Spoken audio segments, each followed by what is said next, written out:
So in this incredible period of upheaval, both technologically and especially geopolitically, we've got two great global minds here. Having them both on stage at the same time is truly a treat. Parag Khanna and Dambisa Moyo. Welcome to the stage.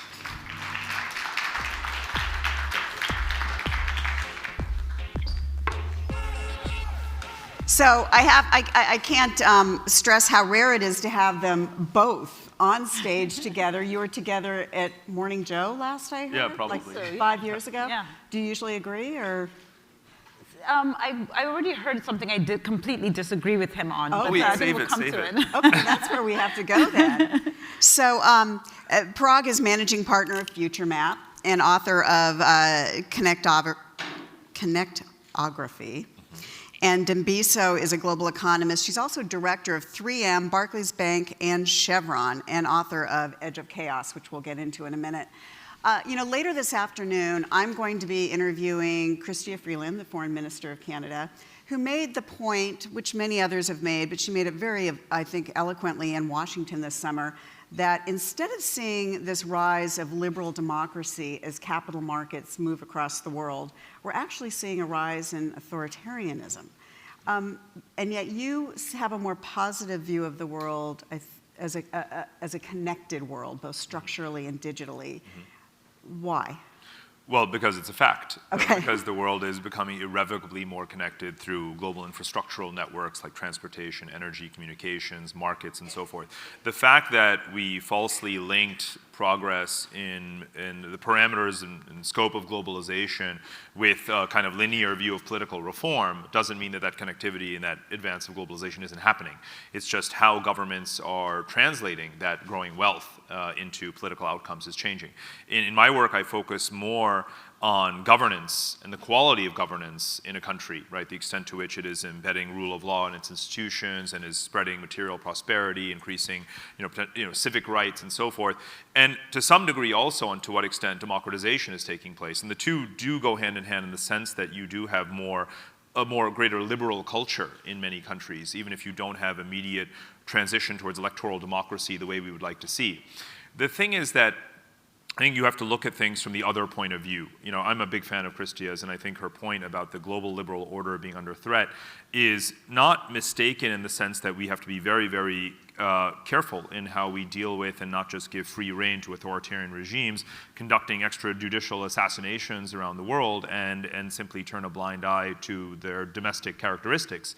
We have to appreciate that countries like China, that came out of decades of instability during the Cold War, or Russia coming out of the kind of post-Cold War internal chaos, are looking for stability, right? They're looking to have more predictability in their politics.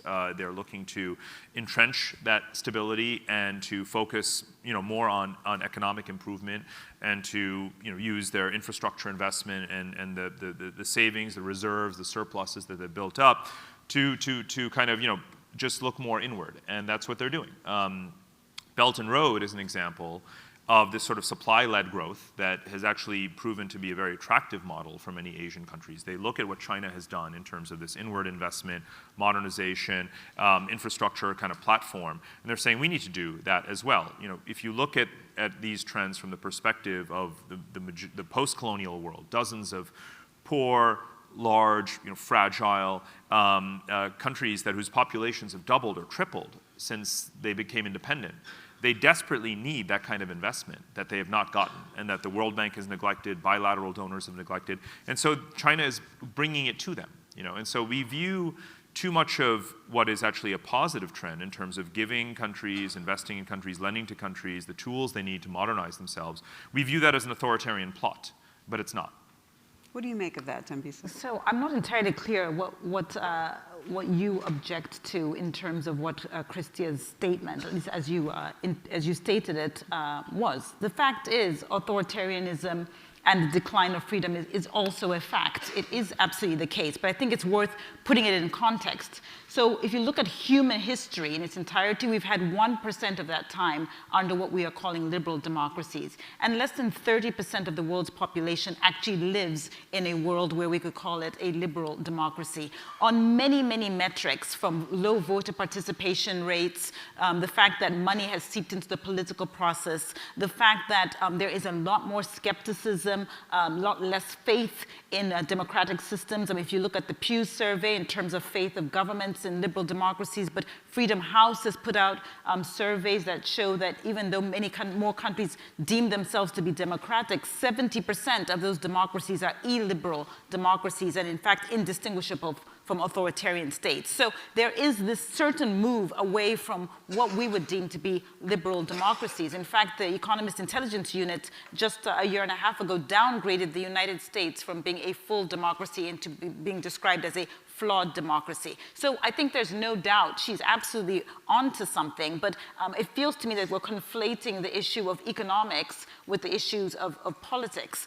It is absolutely the case that we're living in a world where there is no I think we should be careful about ideological beliefs that one system absolutely works and another one does not. That's what we have thought for the last 30 years. We believed in liberal democracy. I still do, but I think that it has come under challenge. But Parag is right that if you think about economics and investment opportunities and the impetus for economic growth going forward, I think we cannot say that the success of economic growth and the movement of hundreds of millions of people is simply the purview of people who are living in liberal democracies. That is obviously not the case. The question I think we should all have on our minds is, can our businesses, can our institutions survive a world in which liberal democracy takes a back seat, and where the states such as China that have deprioritized democracy become much more of a leader in terms of economics? And that's where I think that... And that's where you hit on exactly the right point here. This starts out as a 36,000-foot conversation, why should CEOs care? But in fact, it is CEOs who, particularly at this conference, want to live out liberal democratic values inside their companies and inside society. They believe in making the bet. We just heard from the Siemens CEO. Your role is to make society a better place, right? So now we're coming up, and some of this stuff, some of these trends are hitting our companies in the face. And let me throw the latest one at you, of course, is what's going on in Saudi Arabia, where companies, a lot of them in this room, have millions at stake. And you've had they know what's been going on in Saudi Arabia when it comes to human rights, but rarely has it hit them in the face as it has this past week. What should they do? How should they react? I'll be very clear about this, because as much as we want to moralize, and we should, and in the sense that I think behind the scenes, as I hope many people are aware, there hasn't been this total hands-off approach that we may have heard, from the White House. In fact, there's been a lot of work to pressure intensely on the regime, and I think that's a good thing. There's a difference between what we do overtly and publicly, diplomatically, for the sake of kind of satisfying domestic sort of uproar, versus the way in which diplomacy is actually carried out on the ground with intelligence and with quiet conversations. So let's make sure that we're getting the full picture.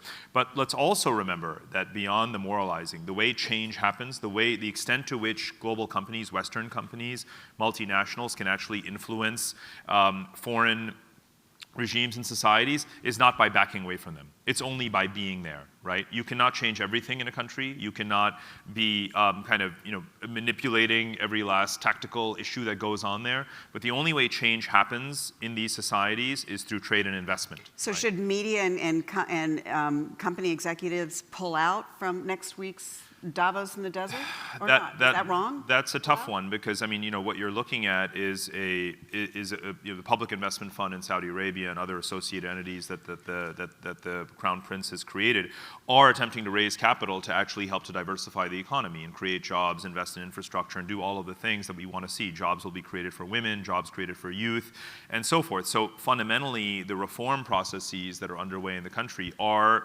the true hope for that society, right? So you don't want to undercut that, especially in an environment where they've had to cancel the Aramco, privatization and so forth. But in terms of making it some kind of big glitzy media thing, the way the regime would like, that isn't necessary, right? It's much more important to see that the capital is allocated where it needs to go, because this is really the last chance that country is going to have to pull off a very systemic set of reforms. Dambisa, what's your take? I'm quite surprised. I've known Parag for such a long time. I thought he would come out swinging a little bit more on the point of doing the right thing. This is not about ambiguity. This is not about a question. A man walked into an embassy to get a marriage certificate, and we assume at this point, without clear verification, that that man was not only killed, but he was dismembered by a state that removed him from a third country. I'm paraphrasing the story.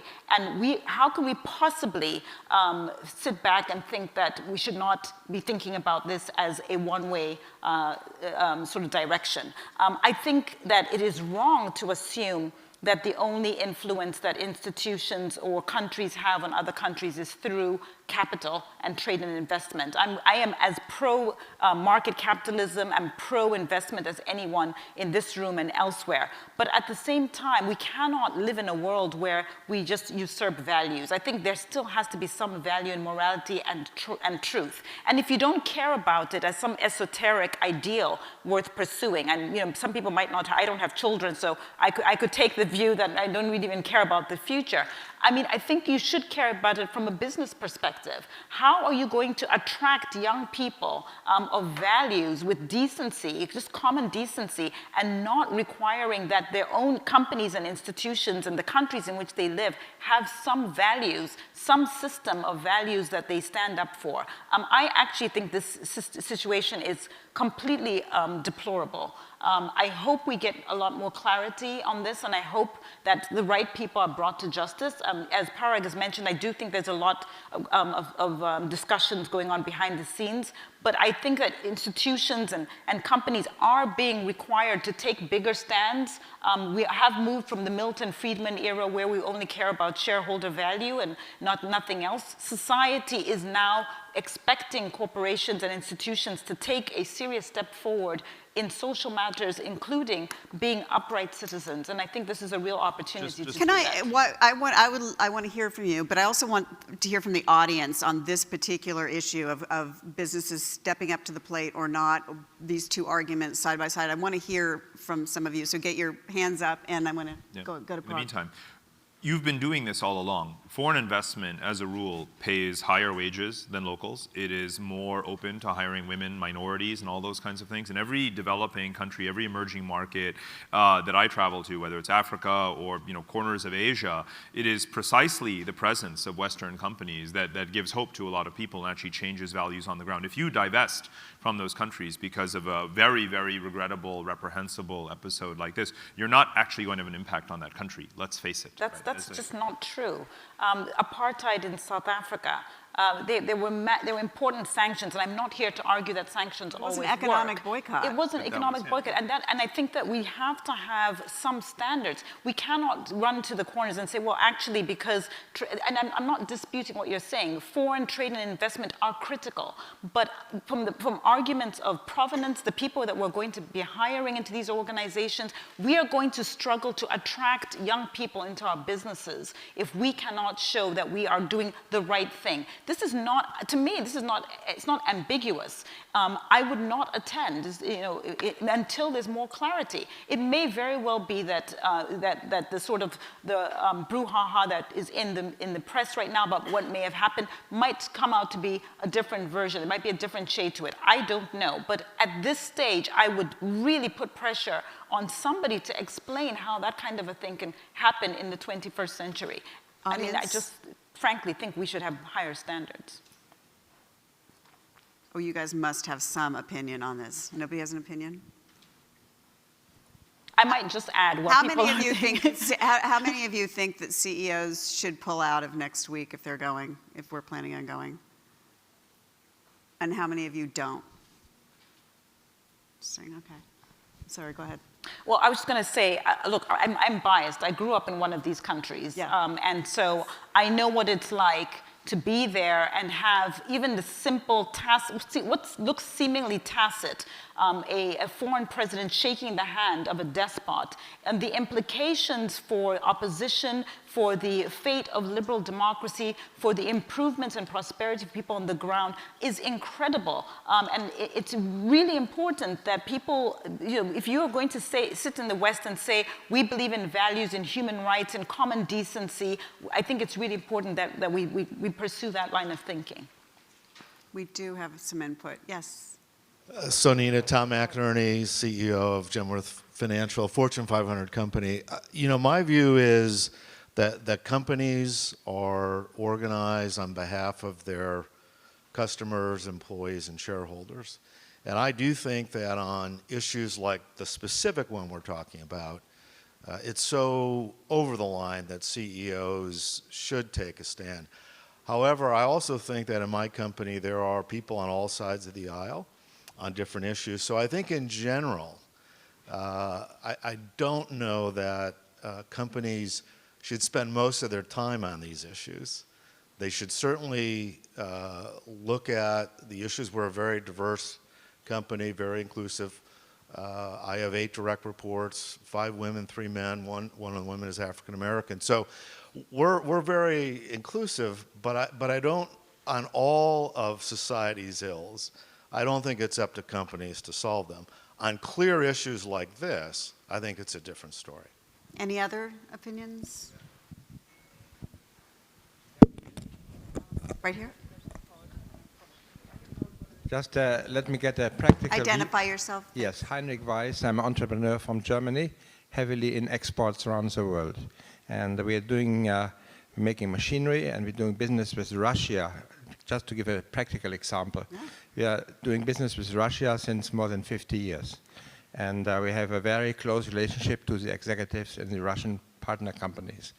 And if I see now the sanctions on Russia, because which the Western world is putting because of Ukraine and Crimea, I think we, as a business people, we cannot really officially make a statement politically. For this is the thing of the foreign minister and these things. But what we can do, and what we have already done very successfully, is to have informal contacts with opinion leaders on the other side. We are building steel plants, and the chairman of a big steel plant in Russia is an important personality who has a very close relationship to Putin and his surroundings. And we have private talks, and in these private talks we say our opinion, and this is transferred, and we feel that this is taken notice in the government. But we never, or I never, as a CEO of a large exporting company, I never would make a press conference and say the sanctions are good or are bad. But with these informal things, we can do a lot. Great, And thank the whole, you. Yeah. just one word, Yeah. the whole the reunification of Germany was done on the base that in the 60s, 70s, and 80s, our German business made a lot of friends in Eastern Germany and in Russia and these countries, and this already gave a base for better understanding of both populations. So it's a complex argument. Thank you. And just in the interest of time, we're going to move on. Parag, you have talked about Asia building its own world order and understanding the importance of connectivity in a way we don't. Just describe that. It's true. If you look at really the last 2 decades, and of course every part of the world is so self-absorbed. We think about the world again in the sense of there being this global liberal order that never actually existed. In the last 20 years, our experience, the Western experience, has been 9/11, financial crisis, Brexit, Trump, and so forth. Disconnect between Wall Street and Main Street, and all of these kind of negative headlines. Imagine you're a millennial today, right? Your first kind of living, waking geopolitical memory is either 9/11 or the financial crisis or something like that. Whereas in Asia, of course, the last 20 years have brought incredible prosperity, growth, modernization, optimism. That's why you see in public opinion surveys such a huge embrace and still strong support for globalization. And by the way, very strong support for their own governments, right? I mean, when we talk about how right now in Western liberal democracies, the younger you go, the less support there is for not only their current government, but the nature of their own government. Whereas in Asia, you see the opposite because they've witnessed all this progress. And again, different economic models, mixed capitalism rather than the free market capitalism, and kind of, these hybrid regimes that are more sort of technocratic slash not quite democratic is okay with them because it's better than what they had before. So what they're coming from is a very different experience than from what we are coming from. What they're also doing is kind of rediscovering their connections with each other. Before colonialism, before the Cold War, Asians traded a lot more with each other than they did with us. And that's, by the way, already the case today. So again, if you're not engaging in the supply chains, in the infrastructures, in the trade liberalization frameworks, in the foreign investment regimes that are actually bringing Asians closer and closer together, things like Belt and Road and so forth, you're basically missing out on the vast majority of global trade growth and global investment growth today. So yes, Asians really are building a system, if you will. And the system, by the way, is a very specific meaning, right? These are countries that now have more to do with each other than they have to do with us. It's actually one of the big mistakes in the trade war right now, right? This presumption that we can actually cut off high-tech components to Chinese companies. What is going to happen is actually that these companies that once depended on, say, Qualcomm chips or whatever, are simply going to divert and permanently substitute a now more volatile and politicized trade relationship with the United States with suppliers from Japan, South Korea, Taiwan, Singapore, and European suppliers. So what we've done basically is to cut ourselves off from those markets and reduce our And you mentioned influence. another example involving Canada and LNG. Yeah, it's interesting, right? The Shell announcement last week that together with a consortium of Asian investors and funds and energy companies is going to be doing an LNG plant on the Pacific coast of Canada to reduce LNG shipment time to Asia to 8 days as opposed to American LNG taking 22 days to transit through the Panama Canal is an example of how, again, the U.S. posture on trade, the false calculations about the dependence that other countries have on American goods is actually really just squeezing the balloon on ourselves and allowing it to inflate in other places. And that's not how you build influence in the world, by not joining TPP, by not joining other kinds of trade and investment regimes. We're just cutting ourselves off. And what about emerging markets? Have those been lost in this conversation and focus on trade wars and U.S.-China relations? Yeah, I think they have been. I mean, I think it's worth remembering that 90% of the world's population lives in the emerging markets. And you go across the emerging markets, but also true for developed markets. And China is now the most influential partner, both in terms of foreign direct investment, but also in terms of trade. And so picking up on the point earlier that Parag was talking about, if we're looking at economics as being a leader, in terms of describing what kind of political systems we hope to have in the future, it is absolutely the case that people are looking for solutions to drive economic growth and actually don't really care where it comes from. So I think about a lot of the challenges that the global economy is facing, which I'm sure we'll get into, things like technology and the risks of a jobless underclass, concerns around demographic shifts, et cetera. And I think the real impetus or the sort of a catalyst right now in terms of solving a lot of those issues looks like it's China in many of these emerging markets. Let's talk about that, the displacement issue, because we've touched on that a bit this morning. What's going to happen? What worries you the most? What should be done? Displacement because of technology?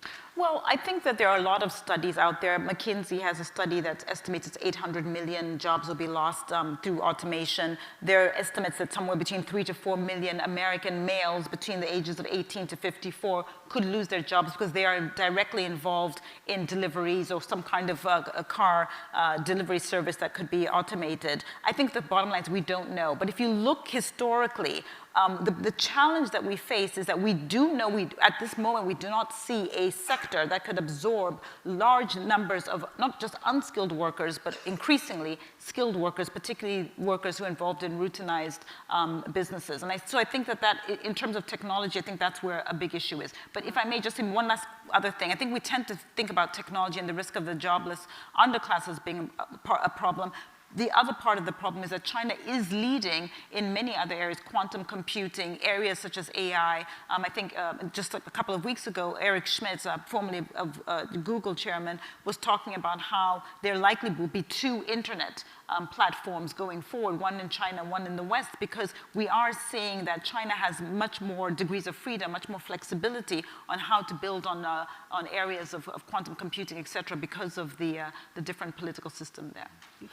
I think in terms of the job displacement issue, we cannot, we tend to oversimplify and hold sort of all things being equal. Based on current fiscal priorities, we're not sort of generating or enabling sectors that would absorb this sort of surplus redundant workforce. But if we were to focus more on infrastructure, education, healthcare, these non-tradable service areas that aren't automated, right? Humans still teach our children, doctors are still humans, and we still need to construct. There's surgery being right. done by robots. There is, but again, it's more human, it's assisting humans, Yeah. right? More than replacing them. But the infrastructure deficit, right, that we have across the United States for sure, and other countries, that would create a lot of jobs, right? But we don't prioritize those things, so we don't see the capital being laid out that actually would create a lot of jobs. Now, when we look at Asia, a lot of people fear that Asian economies, the emerging markets, are going to go through this premature deindustrialization, right? Meaning they're never going to be able to recreate the Chinese growth pattern of industrialization, massive job creation and growth, because robots are taking away that work. But if you look at the composition of Asian economies, they've already leapfrogged to a large degree towards these urban services economies. Way more people work in logistics and ride sharing and meal delivery and all these other sorts of things than actually go to a factory every day, right? And so it is possible for even countries with very large populations and youth populations to overcome this gap. But it's because their governments, a country like India, for example, spends 20% of its federal budget year on year on infrastructure, on capex. Right? And so there is a way for the whole world. And what it comes down to, obviously, is building more cities, right? The world is urbanizing, people are moving into cities, and most of these cities are bulging and can't cope. There isn't sufficient affordable housing, there isn't enough hospitals, schools, all of these basic necessities, and it comes down to which countries are spending on those things to actually make life more livable in those cities and to actually attract people. I think there is a war for talent actually underway. We talk so much here in our daily conversations in the US, Canada, less so Canada, fortunately, and in the UK about walls going up and borders going up. That's not at all true worldwide, right? You have billions of people moving around the world. You have more migrants than ever in history. And you have got Asian countries issuing all these new talent visas and entrepreneur visas to get more people to come to their countries, right? And as they build world-class infrastructure, that's where people want to be. So we are actually in the middle of a talent war. So let me, as we run out of time, I'd like each of you, sadly, to end on a dour note, each of you to briefly say what worries you most. What worries me most, particularly from the perspective of the boardroom, is not being certain that our businesses can withstand an environment of deglobalization. Many businesses have relied on the carry trade, borrow cheap money in London and New York, invest in Brazil, Argentina, or wherever, make a high return. If that model breaks down, as it suggests to be moving in that direction right now in terms of trade protectionism, capital flows, et cetera, I just don't know whether our businesses have the veracity to survive in that type of an environment, a much more siloed environment. Okay, that caught our attention. Parag? For sure. No, look, I worry about this turn inward. I wouldn't call it deglobalization because you actually have very strong volumes of trade and capital flows around the world. But I worry about companies being caught up in the domestic populist sort of upheaval and being almost victims of the political risk that our politics is creating as they operate abroad, and then no longer being the preferred partners because then one doesn't know where the policy environment is going to go and what impact that's going to have, and forcing them potentially to give up on commitments. And I think that would be a huge loss for our influence abroad if our companies can't be trusted abroad. Well, you've both given us so much to think about. We brought high minds. We leave more high-minded. Thank you so much. Thank you. Thank you. Thank you.